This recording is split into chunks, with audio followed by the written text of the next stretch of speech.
Let's discuss the Chinese and Western medical thought. Diseases in Western medical thought, part 2.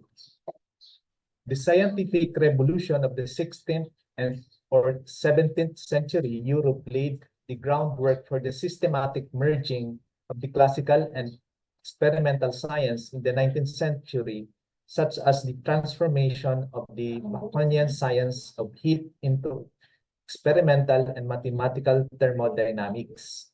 By the second half of the 19th century, systematic experimentation took root in medicine, particularly in physiology, and the profession of medicine gained new institutional forms and enhanced intellectual standards as it leveraged state resources for scientific research.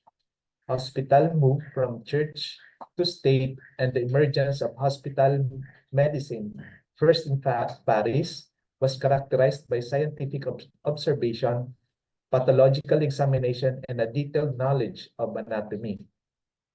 The shift from a stress on Galenic holistic views of humoral balance to the new anatomic pathological model would eventually lead to the discoveries of modern etiology.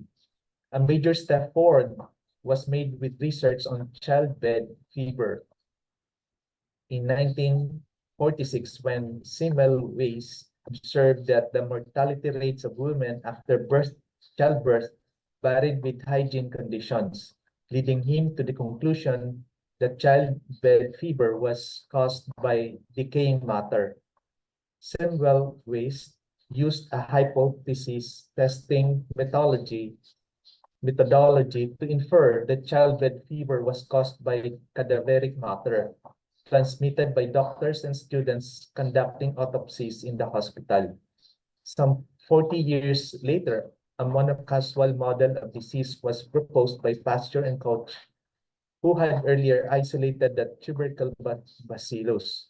The Henle-Koch postulates that states that a parasite occurred in every case of the disease in question and occurred in no other disease as a fortuitous and non-pathogenic parasites, in effect insisting on one-to-one correspondence between disease and parasite.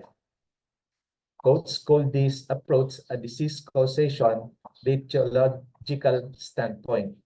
By the beginning of the 20th century, the etiological standpoint drove much of the medical research. Bacteriology opened up the vision of finding biological agents to destroy them, and eventually to the development of the antibiotic penicillin through the work of Fleming and Fleury. The use of antibiotics to combat disease-causing bacteria was a radical departure from Galenic and Chinese medicine that caused medication only to restore balance and resolve internal obstructions. However, other important diseases defied such straightforward etiological explanations. One such disease was beriberi, whose cause required a new deficiency theory of disease. The etiological standpoint had to be widened to include deficiency of certain organic chemicals essential to the body. Viruses presented a new set of problems. When viruses were involved, medical scientists found that cause of disease were more complex than could be explained by the simple etiological standpoint. For example, rhinoviruses are associated with only 20 to 25% of the common cold syndrome and are active mostly in the autumn. Furthermore, many viral infections are asymptomatic. Viruses are also thought to be linked to some forms of cancer, but seem to be neither necessary nor sufficient for the cancers to occur. Looking at the broad range of diseases as single cause can result in a spectrum of clinical syndromes, and same effect could result from several different causes depending on the nature of the causative agent, the environment in which it operates, and the characteristics of the involved host. In the case of chronic then infectious illness like heart disease, the complexity is such that epidemiologists prefer to talk about risk factors rather than causes. The situation is even murkier with subclinical epidemiology, subclinical illness in which the patient experiences no obvious symptoms occur not only in infectious diseases, when infection occurs without disease, but also in chronic diseases. Many of the causes of disease are so ubiquitous that almost everyone has been exposed to them, and it is often not clear what makes disease develop in some, but not in others. As the noted epidemiologist Alfred Ivan puts it, it is the search for a clinical illness promotion factor for a given disease that poses the real challenge. Because this is the third ingredient in disease causation, in addition to microbiological agents and deficiencies in the body. The difficulties in the meaning of disease causation arise itself. Hence, it is helpful to refer to philosophical discussions of causation and consider its relevance to disease causation and to the TCM view of illness and health. Thank you for your attention. Let us discuss interviewing patients on sweating. Inquiring about perspiration is especially important in relation to a diagnosis according to the 6 stages and the 4 levels, but it also elicits important information for the differentiation of deficiency patterns. Sweating imbalances can be divided into 3 overall groups: heart imbalances, deficiency conditions such as Qi deficiency, Yin deficiency, and Yang deficiency, and invasions of pathogenic factor. Sweat is the body fluid associated with the heart and the fire phase, but many other organs' physiological relationships must also be taken into account when analyzing abnormal patterns of sweating. The pores in the skin are controlled by Wei Qi, which is the most yang aspect of Chen Qi. Wei Qi is controlled by Lung Qi and created by spleen Qi and kidney Qi. This means that a deficiency condition in one or more of these organs, as well as an overall yang deficiency condition, can result in the pores not being controlled optimally. When there is physical activity in the body, heat is generated, and this will drive the body fluids upwards and outwards. If Wei Qi or Yang Qi are weak, the pores will not be able to hold back the sweat, and there will be spontaneous perspiration or sweating on light activity. Sweat is created when heat evaporates qin. Qin is, amongst other things, a component of blood, and blood is governed by the heart. This means that imbalances in the heart can lead to abnormal sweating. This can be seen in more chronic imbalances such as heart-yang deficiency or heart-blood deficiency, heart fire. It is also seen in more transient disturbances of Shen, such as nervousness, which often results in spontaneous sweating. Spontaneous sweating due to heart imbalances will often be observed in areas of the body that are controlled by the heart channel, particularly the beginning and end of the channel, that is, the palms of the hands and the armpits. Invasions of pathogenic factor can interfere with sweating. Due to its yang nature, wind can spread and disperse Wei Qi, opening the sweat pores and thereby allowing itself and other forms of pathogenic factors such as cold to enter through the skin. Cold will, due to its astringent yin nature, contract the pores, closing them shut so that the person cannot sweat and thereby expel the pathogenic factor. One of the main signs that there is an invasion of pathogenic factor in the Tai-Yang aspect is that there is soreness and stiffness in the skin and muscles. This is because Wei Qi has been blocked by exogenous wind cold, the stagnation resulting in pain and discomfort. But also, importantly, a lack of sweating because the pores in the skin are contracted and closed shut. If the person is very Wei Qi deficient, they will sweat, but the sweating will not relieve the symptoms. This is because their Wei Qi is not strong enough to control the pores, so the person sweats spontaneously. Because the Wei Qi is so weak, it cannot expel the exogenous Qi upwards and outwards. If wind heat has invaded the body, the yang nature of the heat will force fluids and thereby sweat upwards and outwards. The pressure of the sweat will force the pores to open, resulting in sweating. Once again, because the exogenous qi has not been expelled, the sweating does not relieve the symptoms. The difference here, though, between an invasion of cold when there is Wei qi deficiency and an invasion of wind heat is that there will be signs of heat in the latter scenario. The pulse is often a good indicator when differentiating between the various types of invasion. An invasion of wind cold will usually manifest with a tight pulse, whereas the pulse will be empty if there is Wei qi deficiency. Invasions of wind heat should be accompanied by a rapid pulse. In all three situations, the pulse will be superficial because the imbalance is in the exterior aspect of the body. If exogenous qi patterns penetrates down to the qi or yang ming aspect, the violent struggle between Cheng Qi and Xie Qi will generate a significant amount of heat. The extreme heat will force fluids up to the surface of the body, resulting in profuse sweating. Because Xie Qi has now penetrated deeper into the body, the profuse sweating does not relieve the symptoms.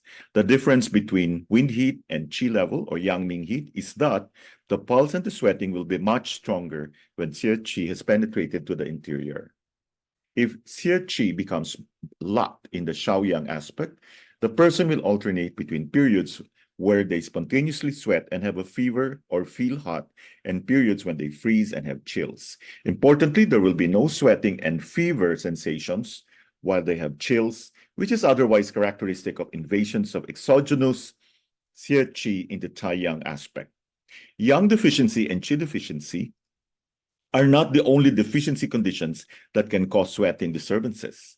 A classic symptom of yin deficiency heat is night sweats. This is because yin should be able to anchor yang and thereby control heat.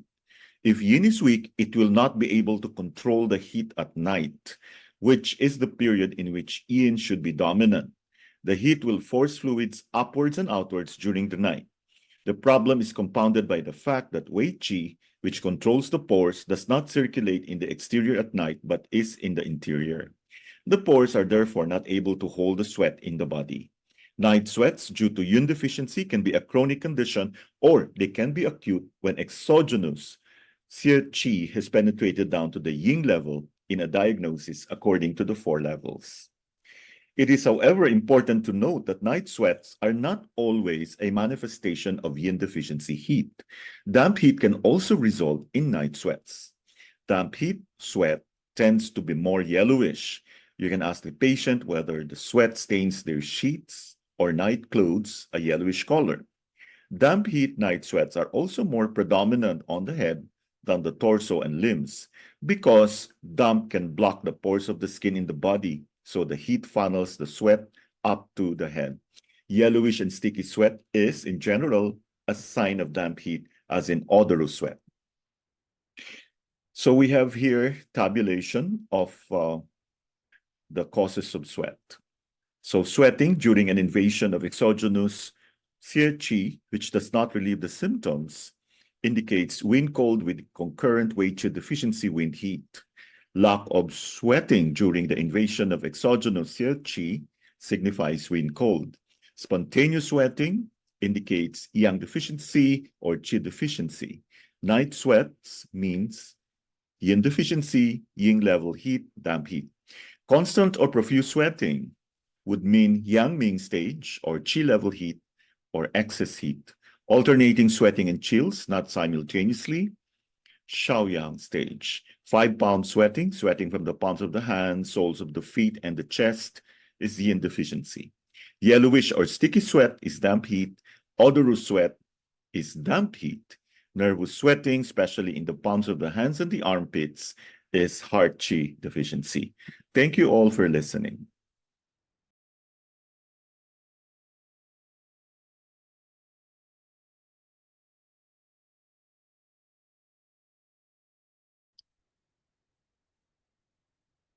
Let's now discuss a diagnosis according to Qi overview. In this diagnostic model, the symptoms and signs that are manifesting and the etiological factors that are creating the symptoms and signs are one and the same. This means that when we diagnose, say, dampness, there is an understanding both that the person will be manifesting specific symptoms and signs that are characteristic of the presence of dampness, and that the cause of the imbalance is that the person has been exposed to some form of qi that is intrinsically damp in its nature, or that some other etiological factor or internal imbalance has resulted in the presence of internal dampness. This stands in contrast to other etiological factors and imbalances. Anger, for example, which is one of the 7 internal or emotional causes of illness, is not a pattern of imbalance. Anger can be a cause of an imbalance, such as liver fire, but anger is not a pattern of imbalance with specific signs and symptoms. Liver fire, on the other hand, is a pattern of imbalance with specific symptoms and signs that are characteristic of extreme heat in the liver, but liver fire is not an etiological factor. Like most medical systems, Chinese medicine has a shamanistic past. Initially, it was believed that the disease arose because the body was invaded by evil spirits. These spirits could, for example, be the person's ancestors who were dissatisfied with the person's behavior, or rootless spirits that were present in the local surroundings. Treatment at that time was based on either expelling the evil spirit from the body or trying to appease the disgruntled ancestor. These evil spirits that caused disease were termed qi or pathogenic qi. Pathogenic qi can be translated as evil or perverse. These spirits were a perverse or evil form of qi because they were qi that only had a negative and destructive effect on the body. This is in contrast to the body's own qi, which is exclusively benevolent, possessing only positive properties. Qi can also be translated as pathological qi, pathogenic qi, or simply pathogen, because it is a form of qi that can result in disease.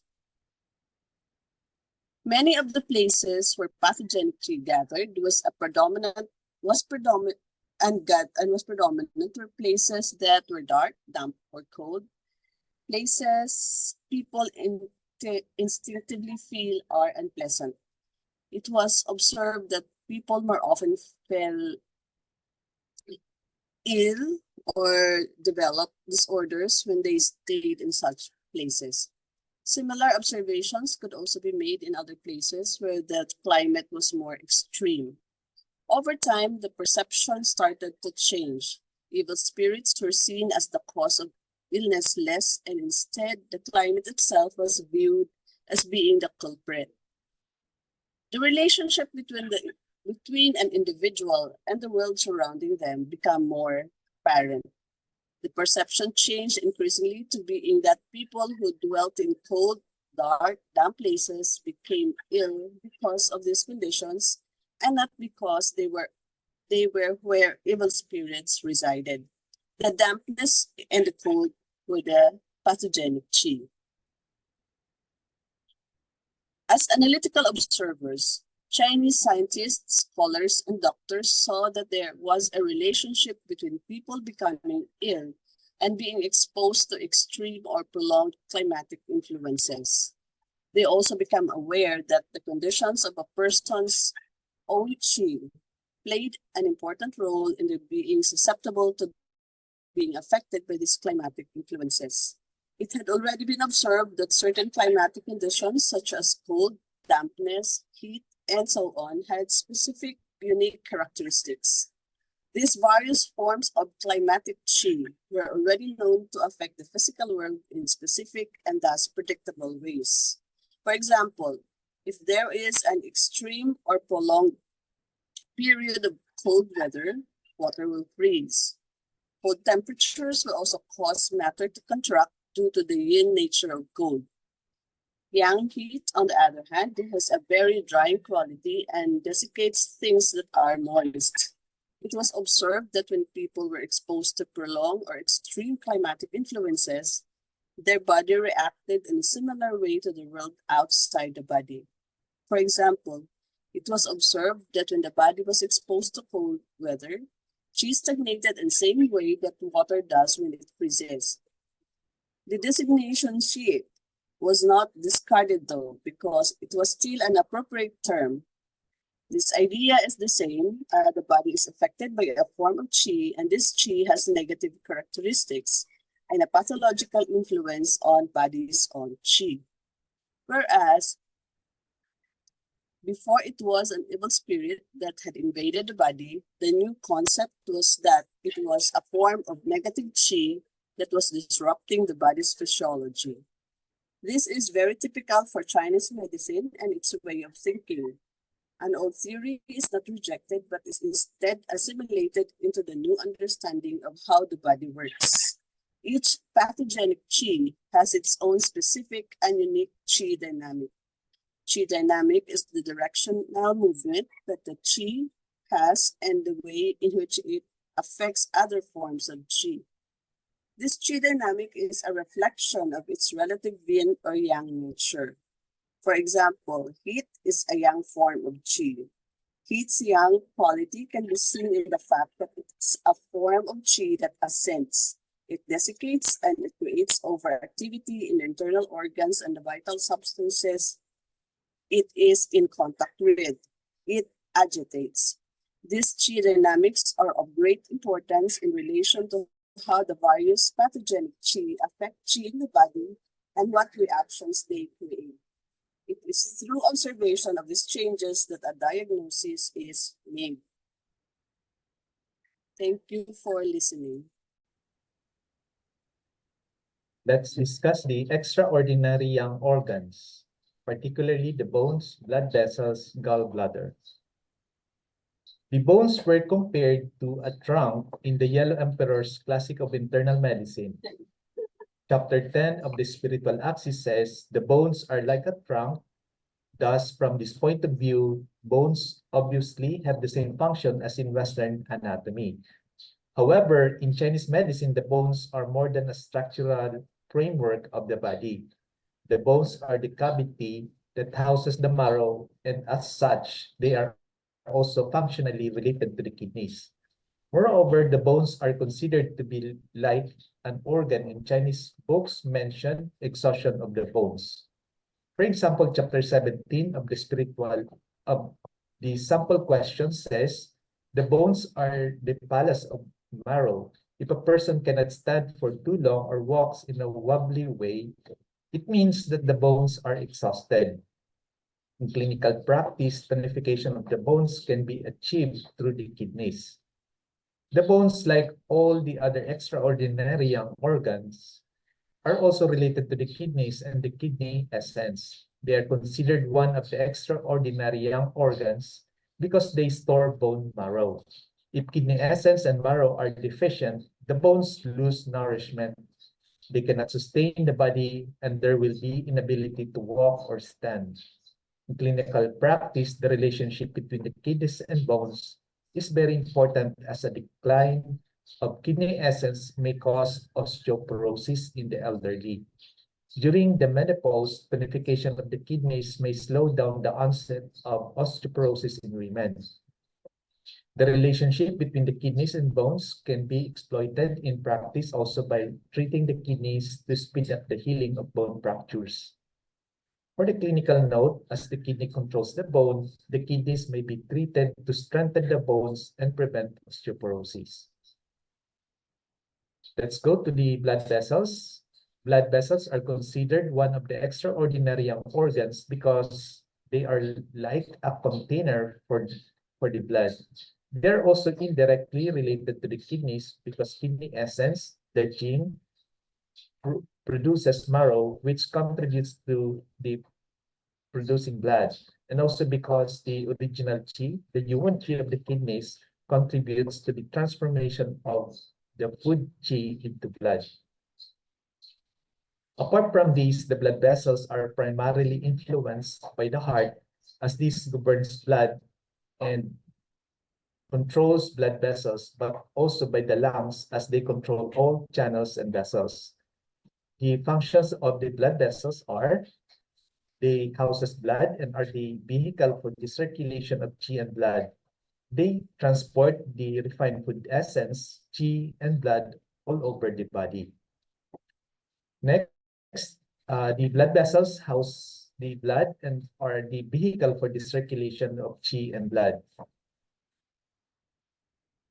According to chapter 17 of the simple question says the blood vessels are the palace of blood. Chapter 30 of the spiritual axis says the blood vessels contain nutritive qi so that it does not spill out.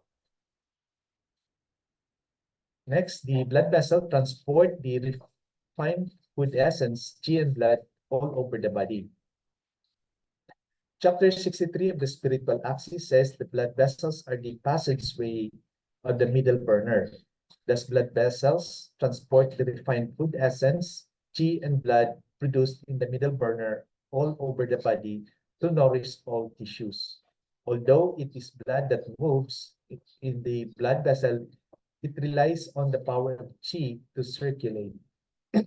Stagnation of qi or blood affects the blood vessels and causes stasis. Cold also easily affects the blood vessels, causing stasis. Chapter 39 of the simple question says, cold can invade the blood vessels, cold makes them contract, and causes pain. For the functions of the blood vessels, we have summary, they houses blood and are the vehicle for the circulation of qi and blood. Next, they transport refined food essence, qi and blood all over the body. Let's go to the gallbladder. The gallbladder is considered one of the extraordinary young organ because unlike the other young organs, it stores bile, which is a pure fluid. The main significance of the gallbladder being one of the extraordinary young organ is on the psychological level. Firstly, the gallbladder differs from the other young organ in that it is the only one that stores a pure substance, the bile, and does not deal with food, drink, or waste products. For this reason, on a psychological level, the gallbladder affects our capacity of making decisions and our courage to act on decisions. Secondly, the gallbladder is positioned as the young aspect of the liver, has psychological implications as the qi of the gallbladder. This being a young organ gives the ethereal soul, the hun, the capacity for movement. As we have seen, the ethereal soul provides movement to the mind, the shen, and is the source of inspiration, creativity, project, plans, aims, life, dreams, sense of direction, and purpose. Thank you for your attention. We proceed to treatment principles, when to tonify upright qi, and when to expel pathogenic factors.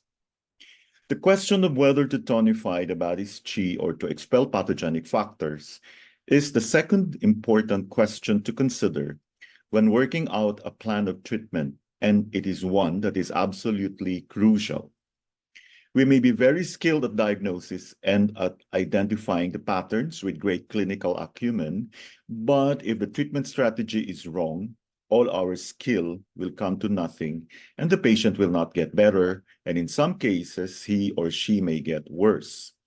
The strategic question of whether to tonify the body's qi or expel pathogenic factors is closely related to the choice of actual method of treatment.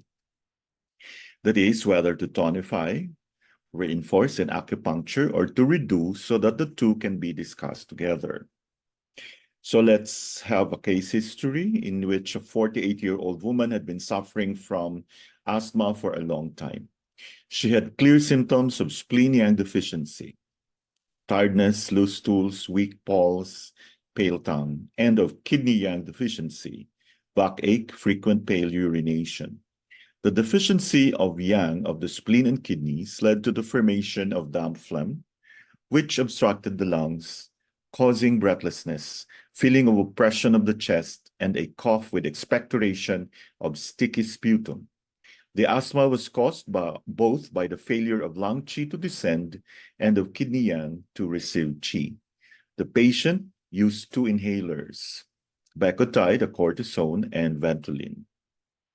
The strategy of treatment adopted was to concentrate on eliminating pathogenic factors, that is, resolve phlegm, with herbal treatment, and to both tonify the body's qi, that is, tonify spleen and kidney yang, and resolve phlegm with acupuncture. So the following points were used: stomach 36, spleen 6, kidney 7, ren 12, and bladder 23, to tonify spleen and kidney yang, also with the use of moxa.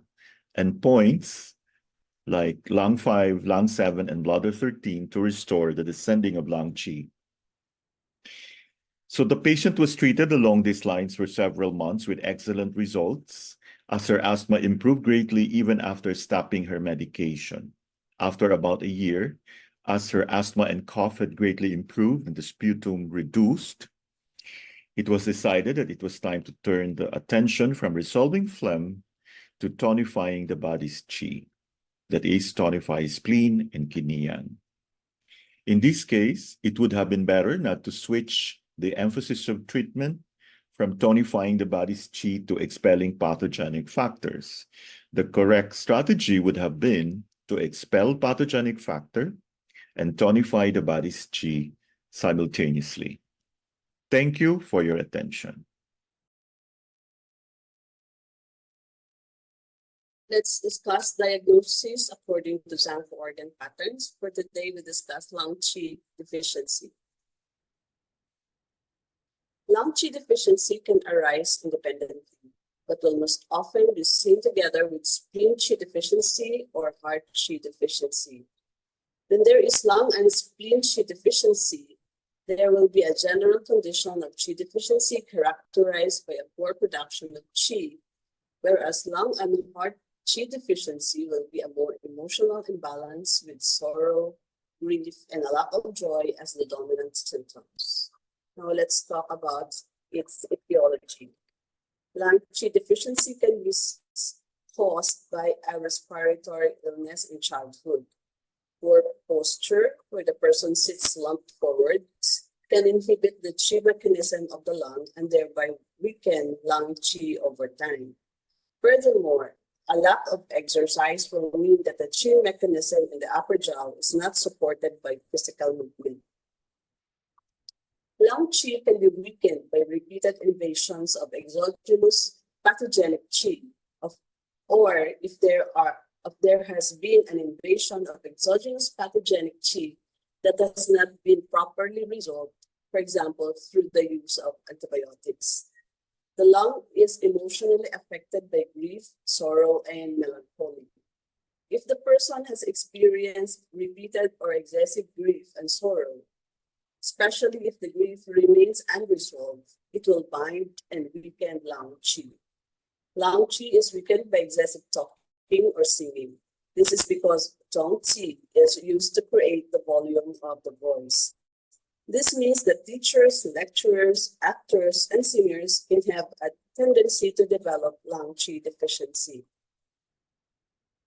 Excessive consumption of spicy food can spread and expel lung qi through the pores of the skin.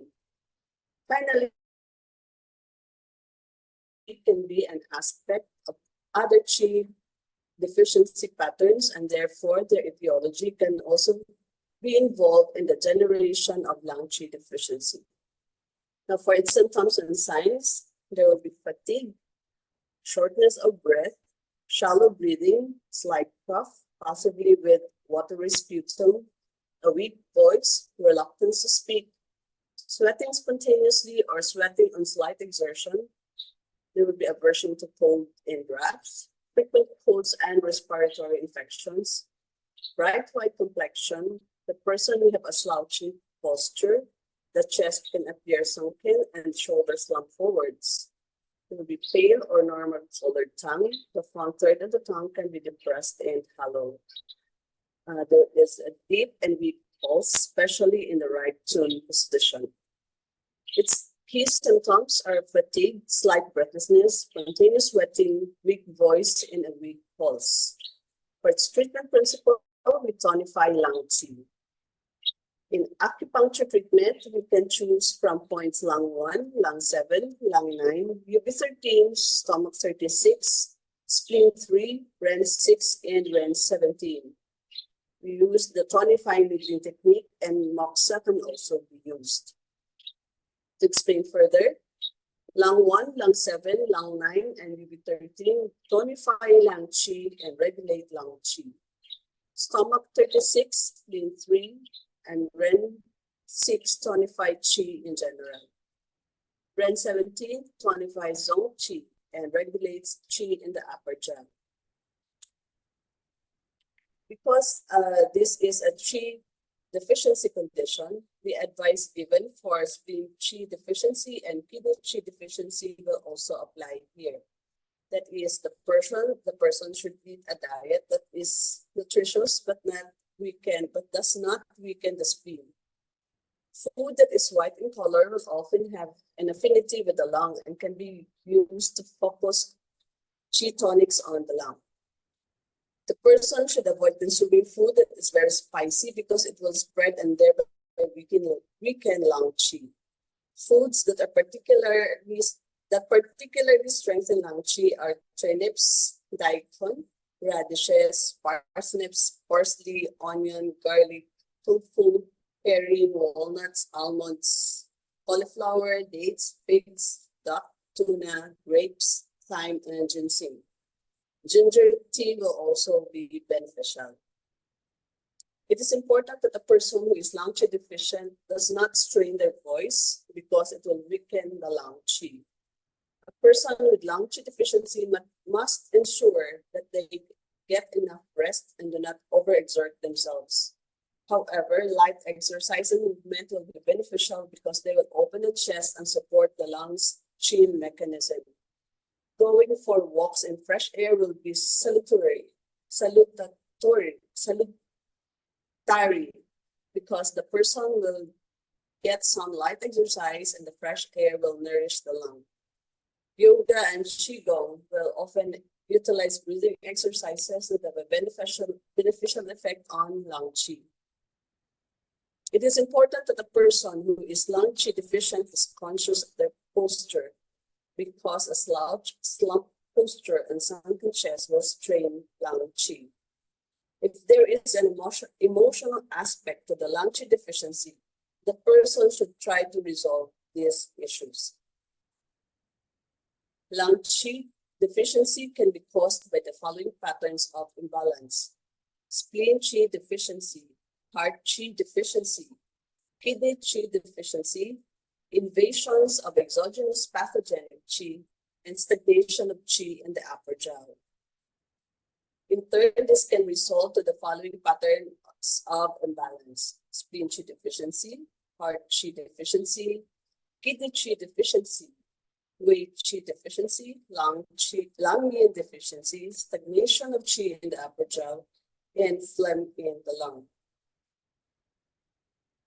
So to summarize, lung qi deficiency has its etiology in hereditary weakness, work posture which constricts the breath, exposure to cold, prolonged grief and sadness, weakening the lung qi, repeated impairment of lung qi diffusing and descending over a long time.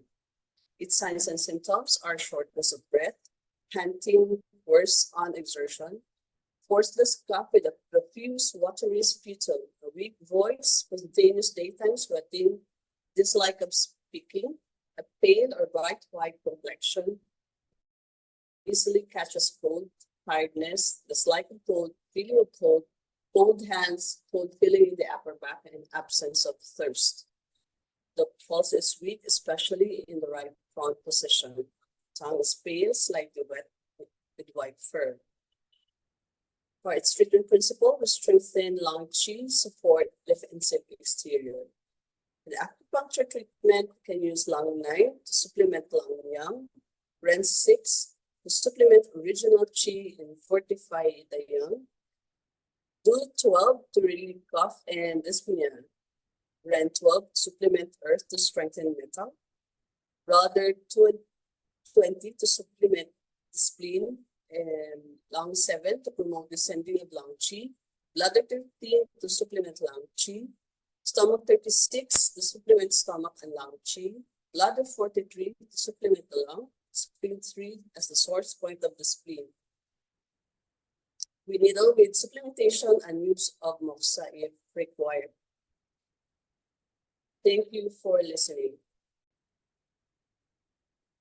Let's discuss diagnosis according to 8 principles. Deficient heat. There are significant differences between deficiency and excess heat, both in their symptoms and signs and in how they arise. The treatment principles for these two types of heat will also be different. If there is excess heat, it must be drained or expelled. If there is deficient heat, yin must be nourished. Yin has the task of cooling the body. If yin is deficient, the body will not be able to control heat, which is yang. Even though the nature of heat is the same, because the heat itself is not excessive and because it is not being controlled and balanced by yin, the symptoms and signs will not be the same as in excess heat. It is not so much that there is a difference in the intensity of the symptoms and signs, but more how and when the symptoms occur that is different. It is in contrast to the difference between deficient and excess cold, where there are significant differences in intensity of the symptoms themselves. So we have here the table of the difference between excess heat and deficient heat. For the excess heat, there is a powerful thirst, which we desire to drink cold drinks in large gulps, while in deficient heat, there is dry mouth and throat, which result in a desire to sip rather than gulp.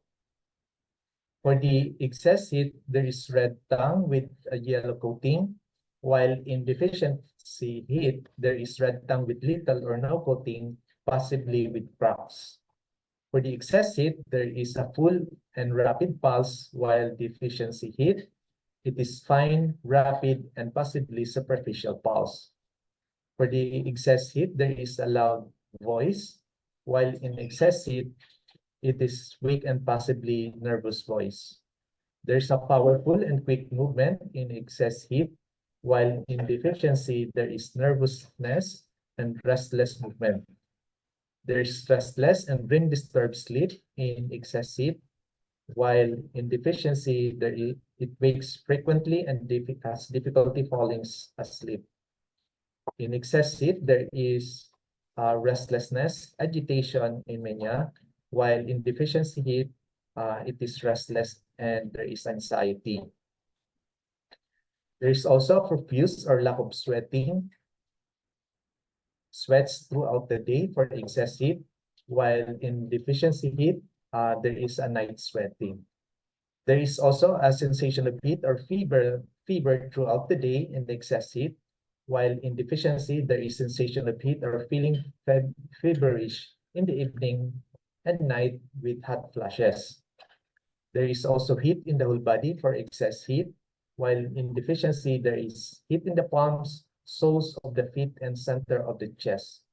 There is constipation with pain in the abdomen for the excess, while in deficiency, there is constipation or dry stools without pain in the abdomen. There is bitter taste in the mouth for excess, while in deficiency, no bitter taste. For excess, the heat must be drained downwards or expelled through the skin, while in deficiency, yin must be nourished so that heat can be controlled. When there is excess heat, its yang nature will drive the body fluids upward and outward as sweat.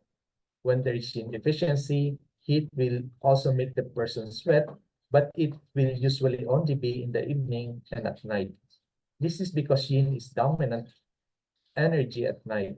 If yin is weak, it will not be able to control yang heat in this period.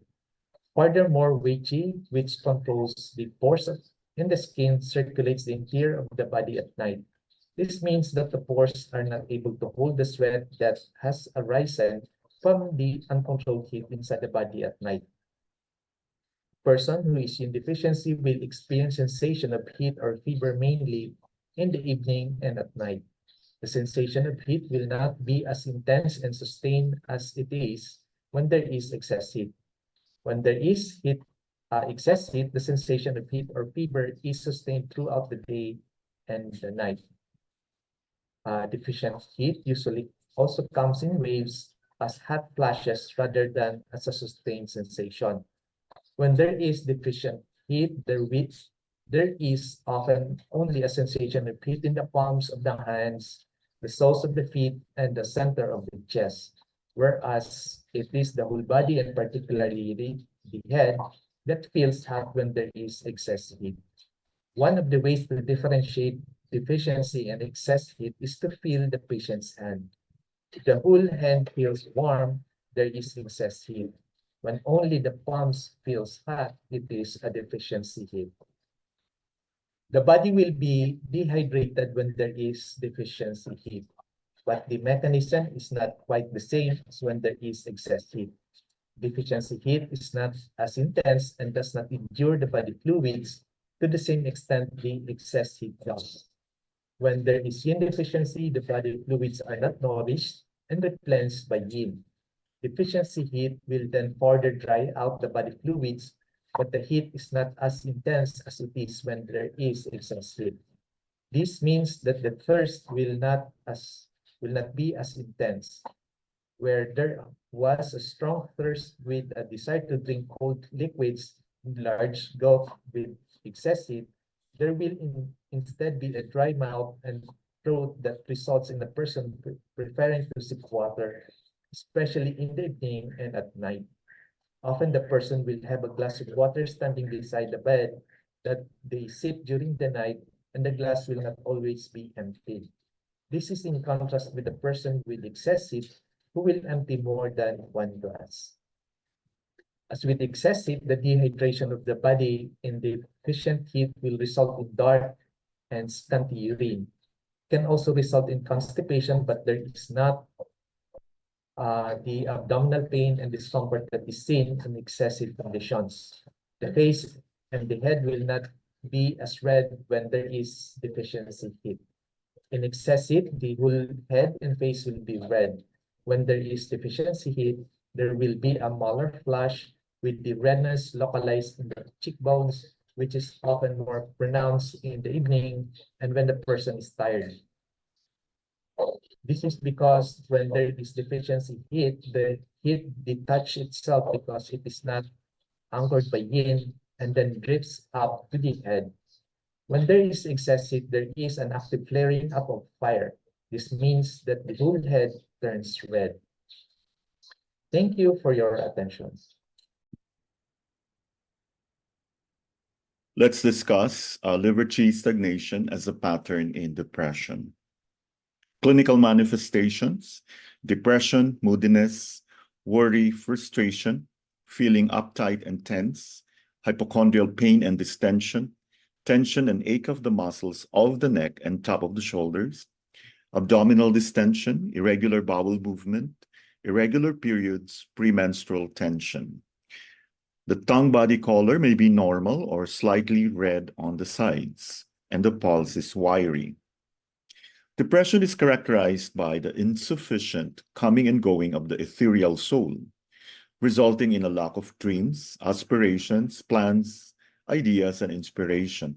Liver qi stagnation is one of the most common causes of constraint of the movement of the ethereal soul.